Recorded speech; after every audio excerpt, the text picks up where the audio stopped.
اليسرى للنصر مع ابراهيم الشويع. ابراهيم الشويع يمرر كره جميله الى الجنوبي. الجنوبي يرفع كره بعرض الملعب والهدف الاول في عرض الملعب والهدف الاول بعد الربع الساعه الاولى. نهار الظفيري يسجل الهدف الاول، يسجل الهدف الاول للنصر. هذا هو الكلام اللي كنت بقوله، مجرد الهدف الاول اللي يجي في الدقائق الاولى يساعد كثيرا نفسيا فريق نادي النصر.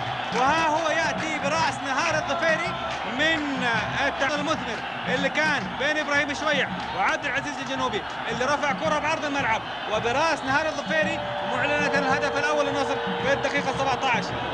هذه عاده مره اخرى، ونهار الظفيري في قلب المرمى الكويتي ويسجل الهدف الاول. هذه عاده مره اخرى، وكانت الناحيه اليسرى فاضيه الحقيقه، ومحاوله من عبد العزيز الجنوبي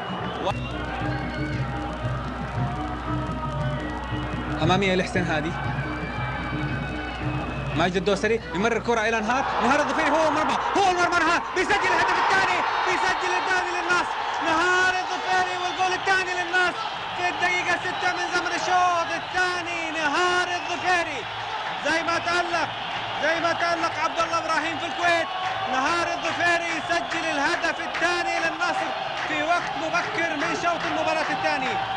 الهدف الثاني للنصر والمطالبة الجماهيرية بالهدوء الحقيقة فيما تبقى من زمن الشوط الثاني، محاولة لتعديل النتيجة، والأمل الكبير الآن مع سانتوس ومع الفريق الأصفر فارس نجد. الجمهور الكبير الحاضر لقاء اليوم، شكرا لهذا الجمهور. وهذه التمريرة وخطأ حمد الطيار في التغطية والتسجيل على طول من نهار الظفيري.